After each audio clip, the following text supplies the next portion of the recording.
আসসালামু আলাইকুম। আশা করি সবাই ভালো আছেন। দেখুন বস্তায় লাউ চাষে বাম্পার ফলন। বস্তায় কিভাবে লাউ চাষ করতে হয় এবং তার ফলন দেখুন আপনারা। মাশাআল্লাহ কত সুন্দর ফলন হয়েছে।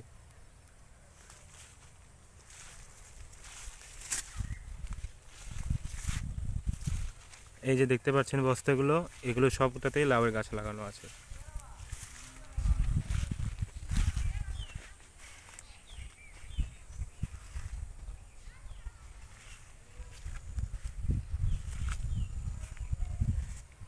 এগুলো শেষ হওয়ার পরে আবার নতুন করে এক চালান তোলা হবে। এই জন্য নতুন চারা তোলা হচ্ছে।